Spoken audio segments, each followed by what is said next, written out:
Good morning student. Online tutorial Hindi class lecture 61 में standard 5 के बच्चों का स्वागत है। बच्चों, आज आप हिंदी लिटरेचर में चांद और कविता पढ़ेंगे। यह कविता केवल पढ़ने के लिए ही है। आप इसे पढ़ेंगे और समझेंगे कि इस कविता के माध्यम से कवि यह सीख देते हैं कि परोपकार करने के लिए चांद और धरती दोनों एक दूसरे से अलग रहकर भी अपना धर्म निभाते हैं और सत्कर्म यानी अच्छा कर्म करते हैं। अब आप कविता पढ़ेंगे। एक दिन बोला चांद धरा से, तुम हो मेरी माता, दूर भले रहता हूँ तुमसे, किंतु है गहरा नाता। नाता का अर्थ होता है रिश्ता। एक दिन चांद धरा यानी पृथ्वी से कहता है कि तुम मेरी माता हो, मैं तुमसे दूर भले ही रहता हूँ लेकिन तुमसे मेरा रिश्ता नाता गहरा है। किया कौन अपराध है मैंने जो मुझसे तुम दूर, करूँ प्रदक्षिणा माता फिर भी मिलने से मजबूर। चांद कह रहा है धरती से कि तुम मेरी माता हो, मैं तुमसे भले ही दूर रहता हूँ लेकिन तुमसे मेरा नाता रिश्ता गहरा है। मैंने कौन सा अपराध किया है जो तुम मुझसे दूर रहती हो। मैं तुम्हारा प्रदक्षिणा करता हूँ माता, फिर भी मैं तुमसे मिलने से मजबूर हूँ। चांद के ऐसा कहने पर धरती कहती है, बोली धरा पुत्र तुम सुंदर, मेरे प्यारे चांद। चांद की बात सुनकर धरा यानी पृथ्वी कहती है, बोलती है कि पुत्र तुम सुंदर मेरे प्यारे चांद, कि पुत्र तुम मेरे सुंदर और प्यारे चांद हो।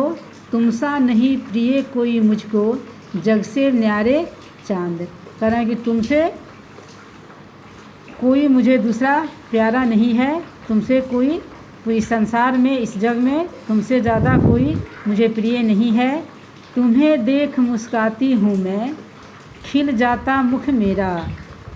धरती कहती है चांद से कि तुम्हें देख मुस्काती हूँ मैं, खिल जाता मुख मेरा, कि मैं तुम्हें देखकर मुस्कुराती हूँ और मेरा चेहरा खिल जाता है।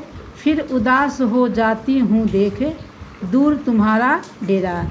लेकिन जब मैं तुम्हें देखती हूँ तो मैं खुश हो जाती हूँ, लेकिन जब फिर मैं उदास हो जाती हूँ। कैसे? तो कहती है कि मैं तुम्हारा दूर डेरा देखकर मैं उदास हो जाती हूँ। फिर वह कहती है, धरती फिर कहती है चांद से कि परोपकार के लिए जगत में निभा रहे हम धर्म। वह कहती है कि परोपकार के लिए ही इस संसार में हम दोनों अपना अपना धर्म निभा रहे हैं। दूर रहें या पास दुलारे, सदा करे सत्कर्म। वह कह रही है कि तुम मेरे दुलारे हो, प्यारे हो, हम पास रहें या दूर रहें इससे कोई मतलब नहीं है, लेकिन हम दूर रहकर भी या पास रहकर भी सदा अपने सत्कर्म यानी अच्छे कर्म को करें।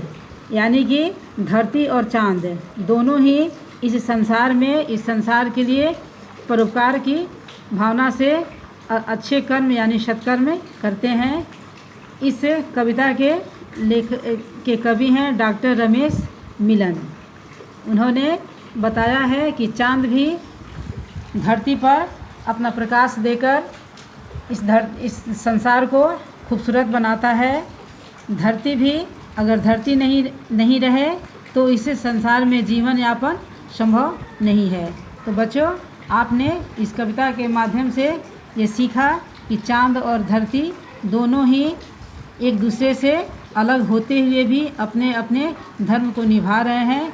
इस संसार में परोपकार के लिए वे अच्छे कर्म यानी सत्कर्म करते हुए अपने धर्म को निभा रहे हैं। तो बच्चों, आज आपने लेक्चर 61 में हिंदी लिटरेचर में ये चांद और धरती कविता को पढ़ा। आप इस कविता को पढ़ेंगे और इससे आप अच्छी सीख भी लेंगे कि हमें हमेशा दूसरों की भलाई के लिए अच्छे कर्म करने चाहिए। आज के लिए धन्यवाद।